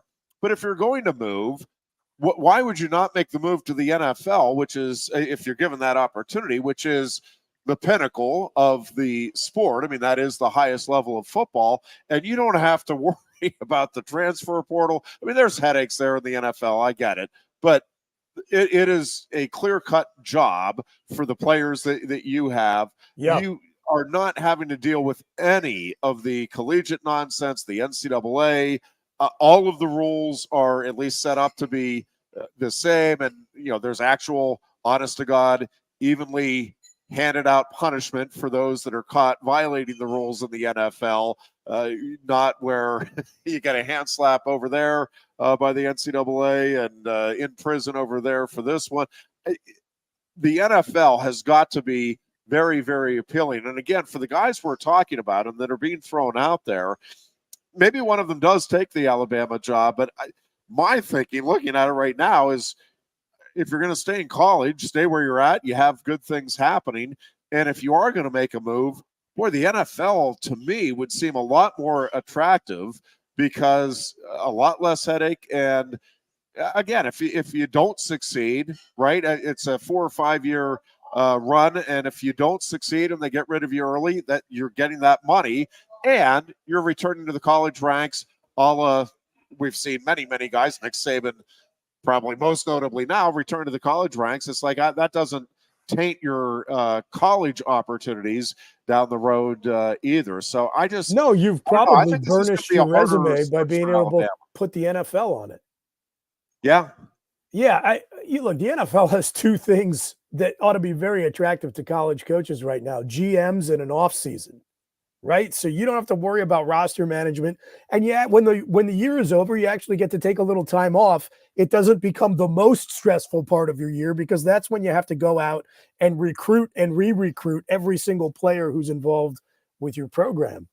Yeah. And another point about it, Ironhead, in terms of seeing some of these guys maybe entertaining moves to the NFL more than you have in the past, is that one of the reasons I think that the transition from college to the NFL was so difficult for so long. And you saw guys like Steve Spurrier and Nick Saban and Urban Meyer, and maybe this is a reason why Urban Meyer doesn't want to come back, why they flamed out, was because all of those guys were successful in college partially because they were so effective at being dictators. And that approach worked well in the old college football model. It was a total disaster when it came to the NFL. I do think that maybe now this next generation of college coaches, they haven't been able to operate in that same environment. They've had to come up with give and take between coaches and players. And that is, no matter which way you approach it, that is an aspect of the job at the professional level. And so maybe you're going to see this new generation of college coaches being able to transition over to the NFL, which schematically also has become way more creative than it was in previous decades, a lot more easily than some of the superstar coaches of the past could. Because, I mean, I know it's funny listening to you talk about would these guys want to go to the NFL? I think about my obligatory co-host, Brandon Noble. Brandon coached in college for a while, and got out and is now get back in the coaching rankings. He's going to go over and be a defensive coordinator in NFL Europe this year. He always loved coaching. He loved the game. He loved being around it. He loved developing players and calling plays. He hated recruiting, right? And so, that element, to take that completely off the table and be able to focus just on what you probably love the most if you're coaching, which is the actual football aspect of it, I think has got to be really attractive. And I think about Brandon finished his playing career in Washington while Spurrier was there. And I mean, some of the stories he's told me are hysterical. Like, that guy just clearly was wired to win at a place like Florida or South Carolina and could not have been bothered with the intensity that is required, devoted to the actual X's and O's and coaching part of the game that was required for an NFL head coach. So, yeah, I mean, in prior years when I would hear these big college guys being interviewed by NFL teams, I'd write it off and say, well, we'll see him back in 3 years. Now I'm not so sure. Yeah, it is. This Alabama search is, I think, going to be a little more fascinating, and I am curious to see where they end up, who they end up with. And again, if it is somebody from one of the Power 5 schools, then it is going to be interesting. And especially, listen, we had Belichick, and we haven't really touched on that yet, but Belichick obviously, I guess, mutually parting ways is the way they're wording it with the Patriots. But, I mean, he's going to, I think, land somewhere, and I think it's going to be somewhere that thinks they are on the cusp of being there right now. I know the Atlanta Falcons have been mentioned prominently recently. The Chargers also feel like a possibility. But listen, in the college ranks, if Jim Harbaugh does bolt for the NFL, and I'm expecting that to happen for many of the same reasons we're talking about, and also he's now accomplished what he set out to do at his alma mater. So, if Harbaugh goes to like the Chargers, so you're going to have two prominent programs with coaching vacancies, and presumably in short order. Now, I think Michigan is more likely to go in-house than Alabama. I think Alabama is dead set that they need to get somebody that has big time college coaching experience already under their belt. Yeah, and there's not an obvious in-house candidate at Alabama like there is at Michigan. Like if you're Michigan, you feel like, again, when you talk about buying credibility with your fans, with your boosters, with the people who are going to fund your NIL operations, you can give Sharon Moore a shot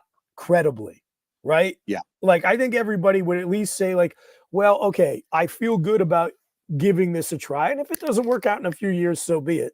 But I think coming off the feel-good vibes of this season, you can get away with that.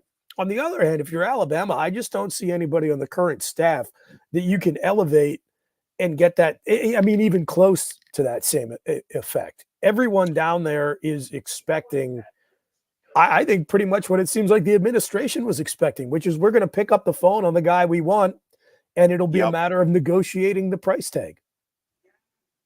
Yeah, and again, maybe they do end up with one of those names that everybody threw out pretty quickly. I'm really wondering if that is going to be the case. And then you get into, all right, how much of a splash do we need to make versus how willing is somebody to come in and take the job? It's going to be an interesting balance because, I mean, there's some other names like Marcus Freeman is being thrown out there. And Marcus could possibly go there and be wildly successful. I'm not suggesting that, but I don't think the Alabama fan base in the moment, and by the way, I'm not suggesting that any team should be making its decision on its next head coach based on the initial reaction of the fan base. But it is going to play in. There's no question it plays in at places like Alabama and Penn State. Like, you're looking to make a hire that get fans excited. And I just don't know that Marcus Freeman would get Alabama fans excited. No, they'd be furious because they'd say he's underperformed at Notre Dame. Now, look, I like Marcus Freeman a lot, and I think he could go to Alabama and probably win like 9 or 10 games pretty easily. And if he did that, that would be considered by their fan base to be a failure, right? Yeah. Like you lose 2 conference games at Alabama.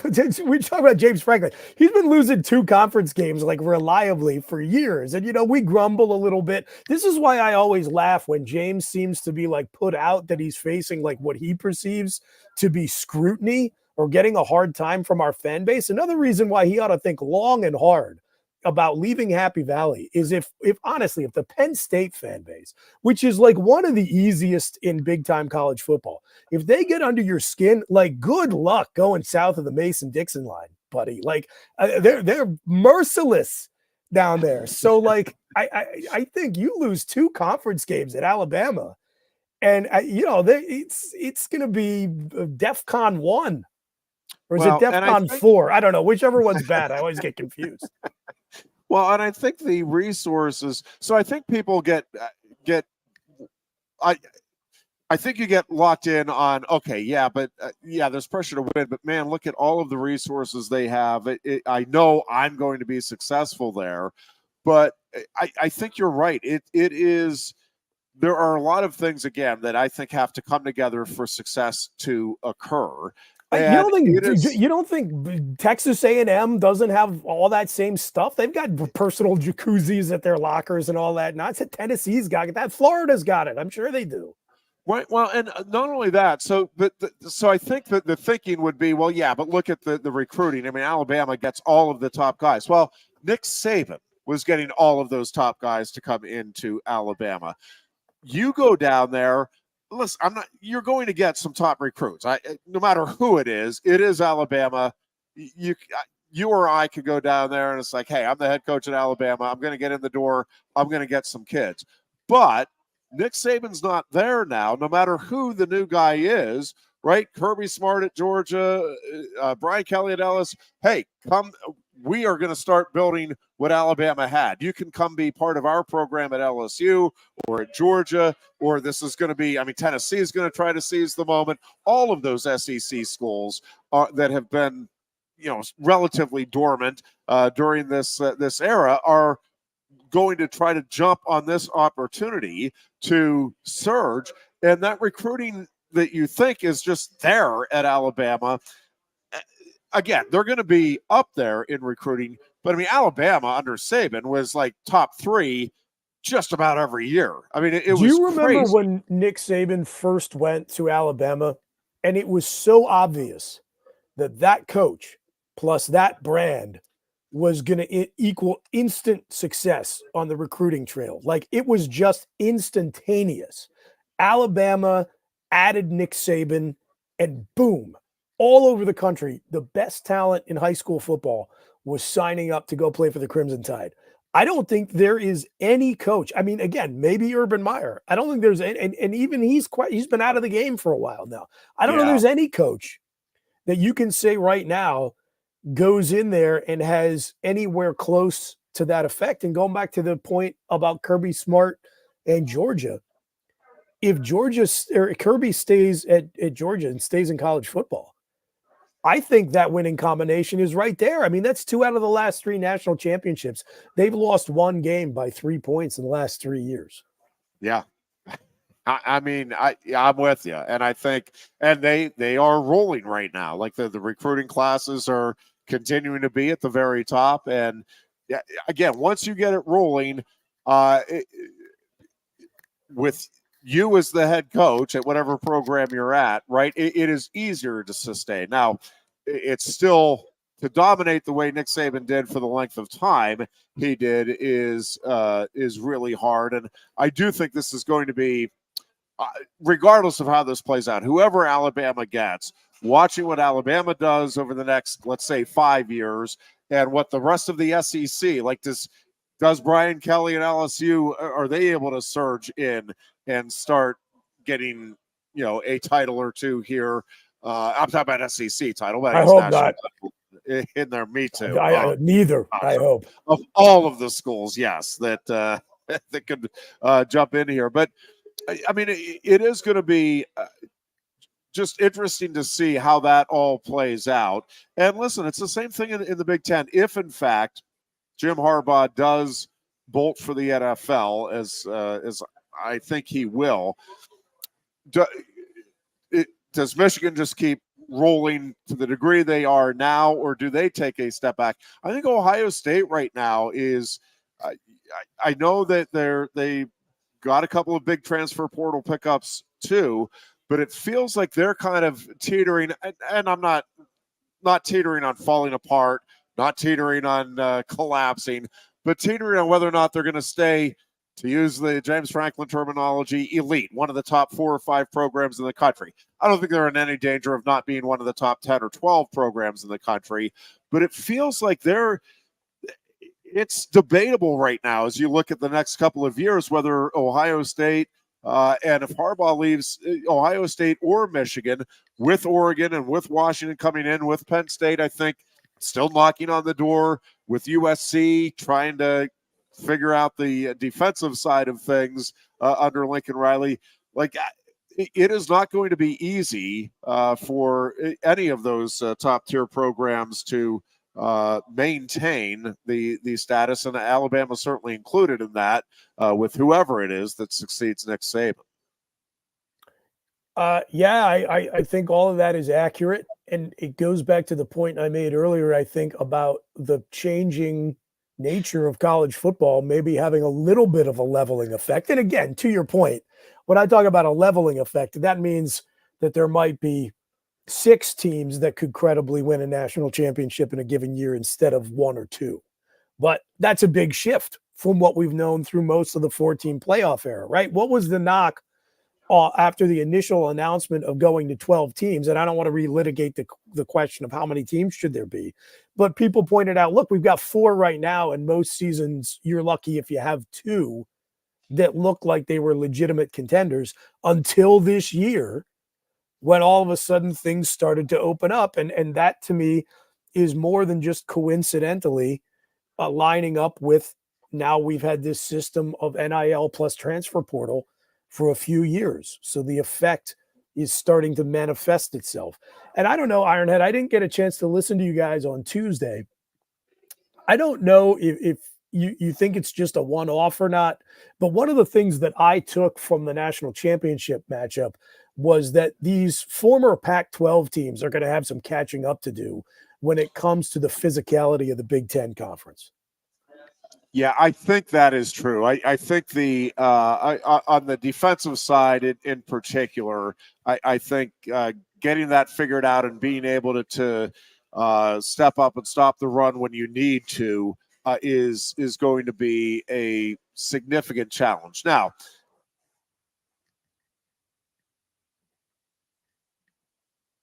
it's going to be an immediate thing. Now, that being said, I will say it is easier to make those pivots because of the transfer portal, because of the NIL stuff. Like, I think those coaches recognize it. But I think if you watch that championship game, and I'm guessing all of those guys did, but you're watching, it's like, you know what? We need to really beef up the defensive side. Sure. Well, there was a time where it's like, yeah, over the next 4 or 5 years, we've got to do that. Now it's like, yeah, in the next 2 years, we got to get that addressed and figured out. And okay, who's got a disgruntled linebacker? Come on down. Exactly right. But listen, that is one of the reasons I am more optimistic than I thought I could be, even coming out of the Peach Bowl game, is aside from the transfer portals, having both Ellies and Beeman announce that they are coming back, like that, the interior of that defense. And if you're looking for a way to beat Michigan, now getting Harbaugh out of there is also would be a nice part of the equation. And I get that they're not facing before we get inundated. I know they're not facing Michigan next year. I know. But I'm saying long-term, beating teams with good running games. And that's what you're going to have to do. If you can get into the playoffs, Michigan-like teams, SEC teams that know how to run the football, those are the teams you're going to have to beat. And I think Penn State starts in a really good spot there with the really up the middle of that defense. When you look at the defensive tackles, the inside linebackers now, and the safeties, like Penn State is rock solid there. I think they're going to be fine at defensive end. It looks like they're going to be pretty solid now at outside linebacker. And now with cornerback, you feel a heck of a lot better than you did a week ago.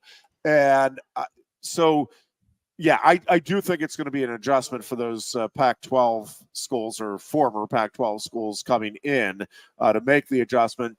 It might not be quite as long as we once would think it would be for them to make that adjustment, but I do think it is. I don't think it's going to be, hey, they come in this season and they're ready to go and ready for the physical play that the Big Ten provides. Yeah, not to look too far ahead, but the stoutest of the 4 Pac-12 additions on the defensive side is UCLA, who also had probably the most problems on offense of those 4 teams this year. Now, granted, the other 3 are all losing starting quarterbacks, but they also lost their defensive coordinator because Penn State alum Danton Lynn switched sides in the LA rivalry, and now he's gone from UCLA to USC. So, yeah, I think there's an opportunity there to bring it back to Penn State because we're not going to play Michigan, and we are going to play 3 of the 4 new Pac-12 teams. And by the way, the one we won't play, Oregon, probably looks to be the best of the 4 for next season. I think that opportunity is there. And to kind of wrap up where we started the hour, I think just with the additions made in the transfer portal so far, and I think you might see 1 or 2 more here, maybe another receiver before all is said and done, and then there will be some more movement in the spring.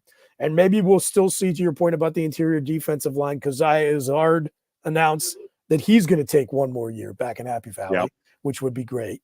But just with what we can say for certain, or at least as for certain as it can be in college football. Remember Storm Duck? That guy was a great addition for 3 months, right? But what we think is locked in for next year based on the transfer portal moves and the players who've announced they're coming back, I think it adds a full win onto what you can expect out of Penn State next season, irrespective of anything else. Say offense stays the same, quarterback stays the same. The team is pretty much what you thought it was going to be, but just adds these transfer portal guys and brings back the 2 interior defensive tackles. If you thought we were going to be 8-4, we'll be 9-3. If you thought we are going to be 9-3, we'll be 10-2. I think it's a full win improvement just with the talent we've brought in because it's at such key positions and there's so much talent and depth around the rest of the roster. Now, again, like it still doesn't get you where you want to go, but I think you'd much rather be 10-2 than 8-4, right? I think that is fair to say. The real quick NFL thoughts on your Eagles and the Monday night matchup at Tampa Bay. Well, foolishly, perhaps, I still do. If I had to, gun to my head, pick a winner, I would say I think the Eagles can win that game, in part because they're going to be on the road and everybody's written them off. And no matter what Vegas says, I think they feel like underdogs. And I think they will perform well against Tampa, who is an okay team, but not great. I can see Philly winning this game, although I will not be shocked at all if they roll over and just don't even contest it. But I think that's the end of the run for them. If there was any chance at all, the fact that they are now going to have to almost certainly play on short rest, playing the Monday night game, I think this is it. This is at best a one-and-done team and an unfortunate collapse for a talented roster. Yeah, I do not have a good feeling about my Steelers either against the Bills. That has. I'll tell you what, with TJ Watt, man, I think it's a totally different game. But as we've discussed many times, without TJ, they just can't seem to. They're a different team. They can't seem to find a way to win. Do you think it matters at all if the game's played outside Buffalo? Does that help the Steelers? Slightly, but not enough to make a difference. I'll tell you what, man, you guys win in the Browns Stadium all the time. It's practically a home game for Pittsburgh if that's where it goes. And listen, I will say having Minkah Fitzpatrick back is a help. The path to a Steelers victory, and I'm not expecting it. I don't think it's going to happen, but the path is Josh Allen has a couple of big turnovers, and Fitzpatrick helps the prospects of that from the Steelers side. And Mason Rudolph plays out of his mind, as I think he largely has over the last 3 weeks, meaning mistake-free football. And the Steelers' running game has been effective. If they can get the running game going against Buffalo, I still think they need to be +2, and I think that's a tall order against the Bills when the playoffs roll around, +2 in the turnover battle. But I think they have a puncher's chance. I don't think it's going to happen. I really like the way Buffalo is playing, and I'm not sure. Buffalo, I think, is a threat here to get to the Super Bowl from the AFC. I think they really are. Although the Ravens, as much as it kills me to say, I do think are rightfully the team to beat in the AFC, just as the 49ers are in the NFC. That is going to wrap up our... With due respect to our respective teams, Ironhead, I'm rooting for the PA teams, but if they don't make it, it doesn't look like they will.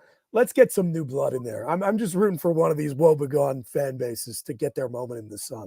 Amen. No, but Buffalo's at the top of that list for me. Folks, have a great weekend. We'll be back to talk about it all on Tuesday. Until then, be good and be safe. Coast into fall with a new Kia from Lion Country Kia. Right now, get a 24 Kia Seltos for 5.25% APR for up to 48 months. A new Sportage plug-in hybrid at 0.9% APR. Check out our 23 Sorrento hybrid for as low as 4.5% APR. And don't forget, all 2023 and 2024 Kias come with a 10-year, 100,000-mile limited warranty. Stop in and meet with one of our sales experts today and coast into fall at Lion Country Kia. We want to see ya in a Kia. Since retiring, I have spent my time searching the countryside for the hottest wings in America. I always seem to end up disappointed. You call these hot? Back off, Luigi. Mamma mia. Your hands it, busboy. Your wings suck.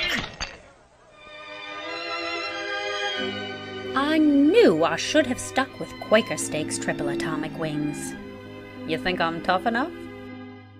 The Center Hall Farm Store has been serving Center County and beyond for well over a half-century. A small family business, the Center Hall Farm Store specializes in animal nutrition and manufactures its feed fresh using local ingredients. Get the best in horse, cow, pig, chicken, and bird feeds. If you're not already a customer, stop in and see why so many of your neighbors are. The Center Hall Farm Store at 110 West Allison Street in Center Hall, or call us at 814-364-1393. Sioka Toyota of Williamsport invites you to stop in today or check us out online. We have the smart path to your next Toyota, like the all-new Crown, BZ4X, the all-new Grand Highlander, Corolla Cross Hybrids, Sequoias, and more. Over 100 new Toyotas here and on the way. Don't make a $1,000 mistake. Choose Sioka Toyota of Williamsport and see the Sioka dealership's difference. Buy or reserve yours today and see for yourself why Sioka Toyota